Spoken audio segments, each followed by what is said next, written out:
Howdy, folks, and welcome to Moose Podcast 311. Hey, how you guys doing? Want to thank you folks for this past couple of weeks.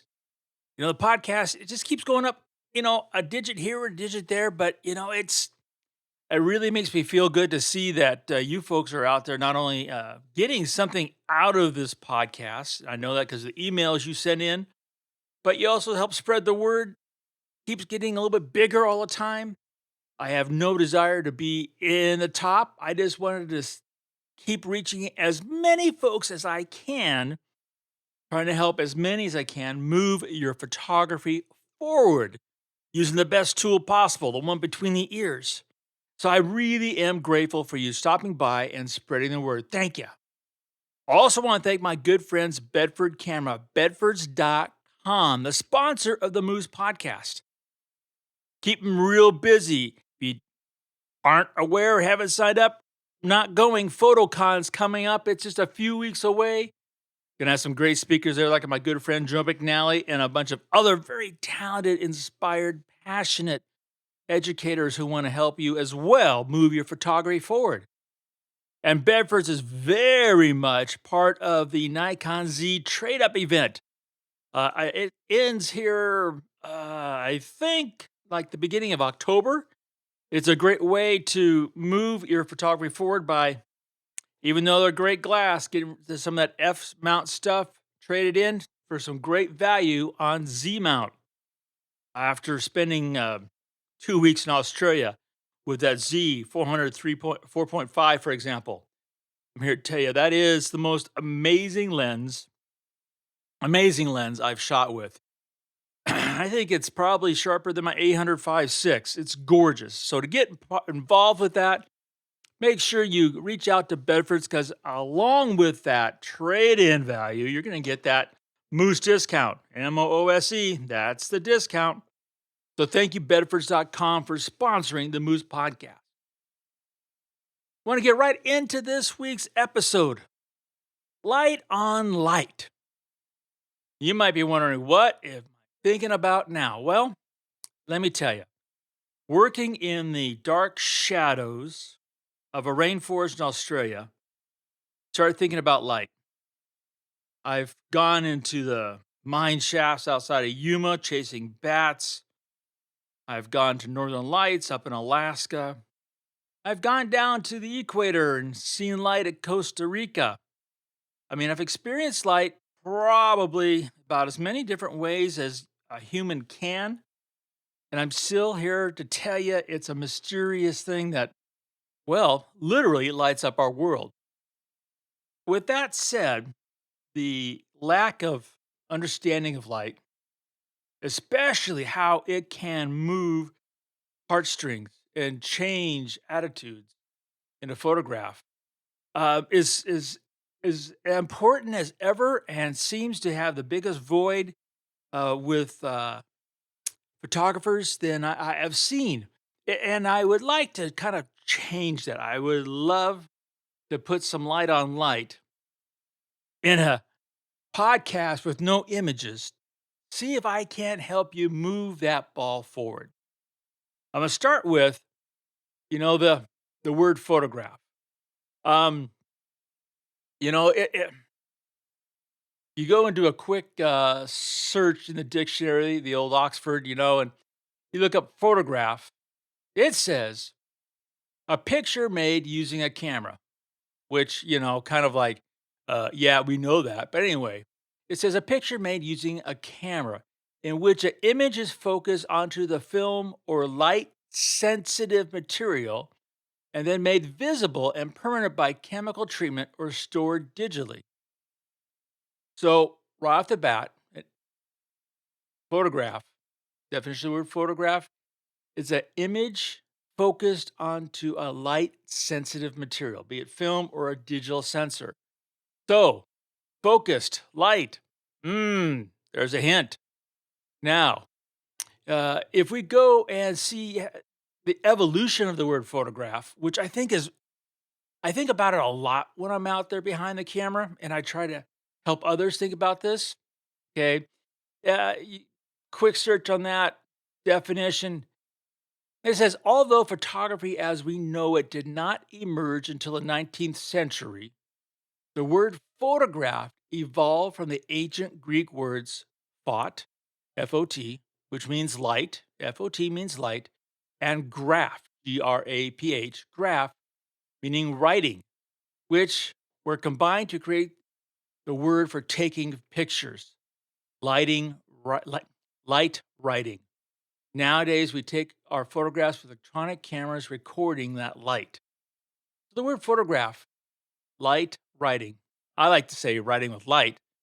Sounds a little more, romantic. But it's really to the heart of what it is we do as photographers. Okay?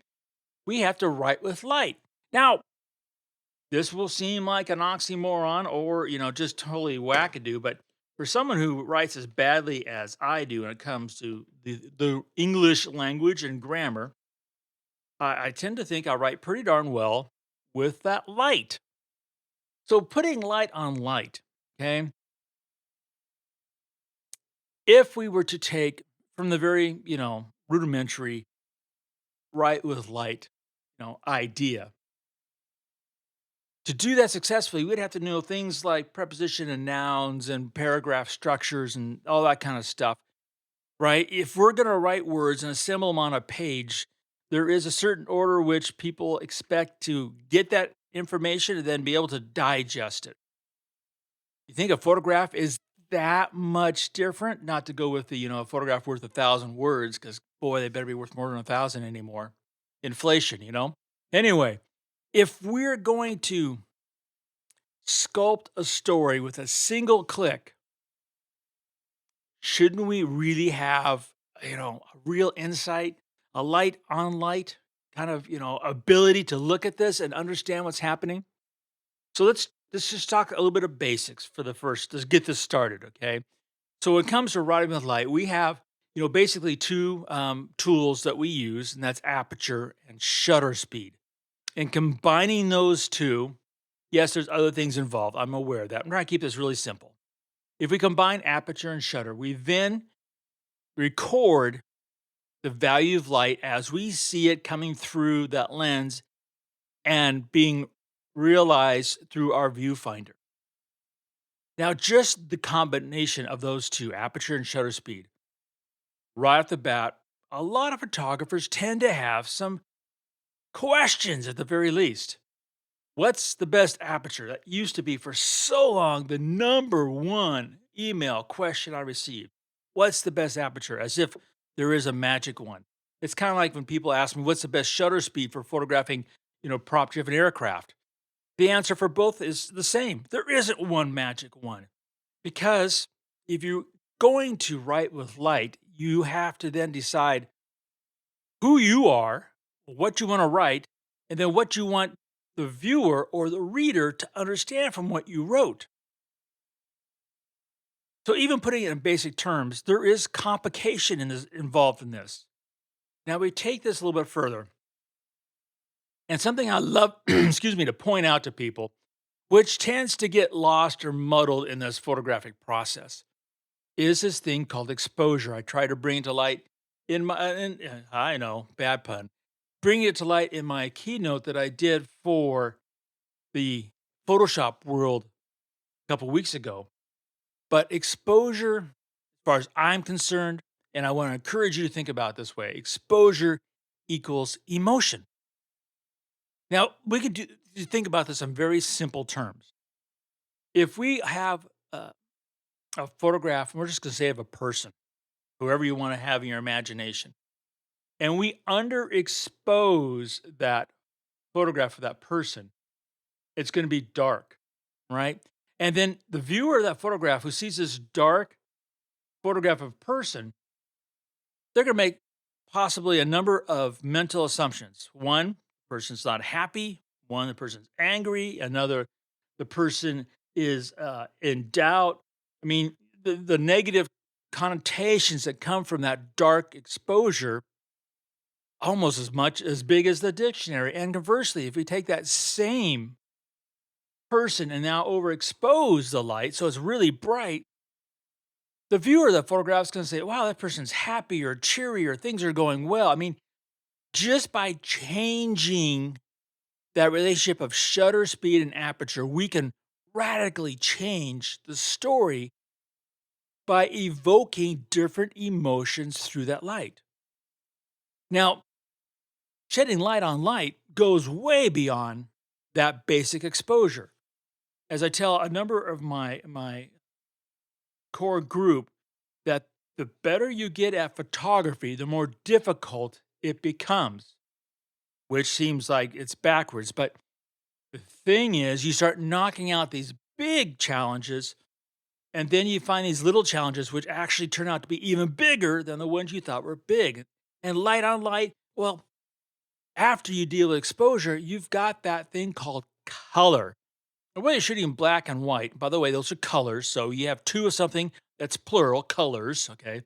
Now, whether you're shooting black and white or full spectrum color images, the way that you deal with that has a huge ramifications to your photograph, be it the technical side, which so many people love to deal with, or the emotional side, which is where I'm always working at. For example, real simple scenario, right? I've used this one forever. You've got the shot of a coyote, and it's in early morning light. Early morning light, or overcast light, or rainy light tends to have a lot of blue content. So that coyote is now going to be really cold looking. Its pelt will not have any tones. It'll all have this blue color cast. Instantly, when someone looks at photograph, they're going to think, "Oh, that coyote or wolf," so many people like to call coyotes, is up to nefarious things. It's going to go rob the chicken house. It's going to go eat Red Robin, Little Robin Hood, any Little Red Riding Hood. Oh, well, I'm talking about that little girl in the red. Anyway, that coyote is evil. Now, if we take the exact same photograph and we remove that blue color cast, and we do that either by in camera, which is my preference, by getting the white balance correct, or in post, and we warm up that coyote.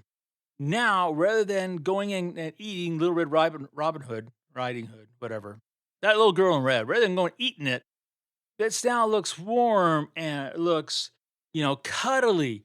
The exact same everything. The photograph, there's no change other than in the white balance, the color, and the way that we associate colors with warmth and cold.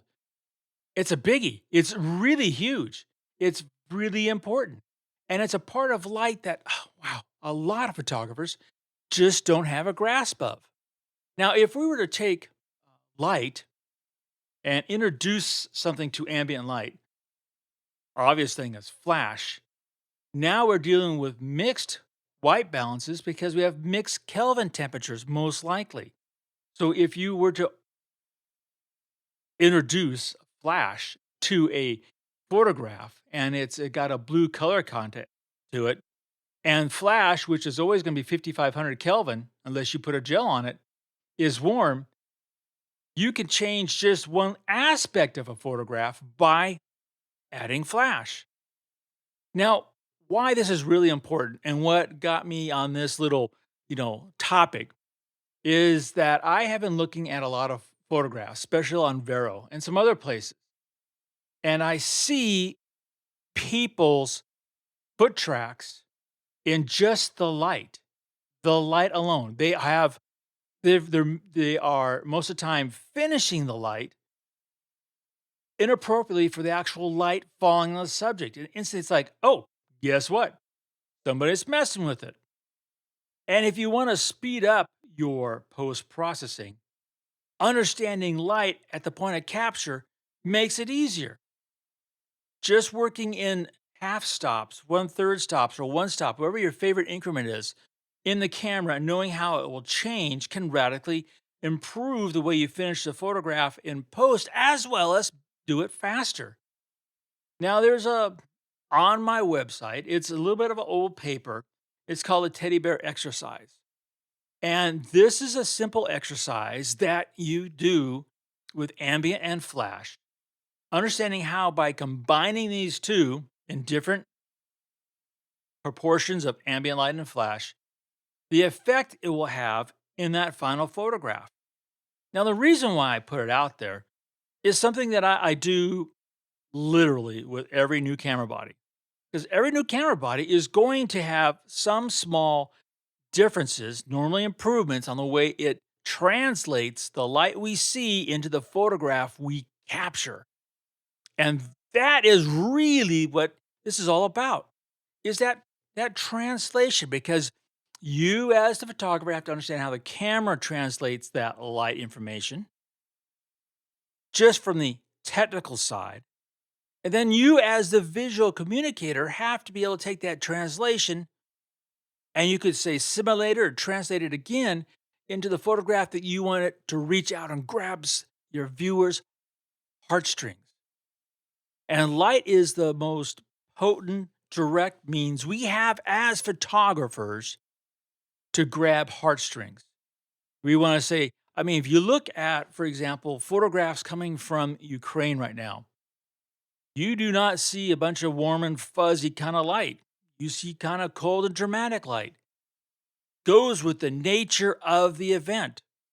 If you were to look at the photographs coming from the Queen's funeral, um, the procession and the pomp and circumstance, that light is warm and embracing because that's what the people telling the story, how they have decided they want to bring that information to you. You have to embrace the same idea and the concepts and put it into your photography. It's more important than any lens you select or accessory you buy. That thing called light, writing with light. So, even though this is an entire verbal illustration of this simple thing, writing with light, that is still what we're trying to get through is so much subliminary, subconscious kind of communication about that story that it reaches out and goes past all cultural differences, biases, and simply does its job, tell the story. So I just wanted to shed a little light on light and hopefully just start the gears turning. Because here's the thing, like I keep telling my photographers I go out with, as you get better, it gets more challenging. And there's no greater challenge than understanding how light changed our story. You guys have a great week. Thanks for stopping by. And remember to make every click your story.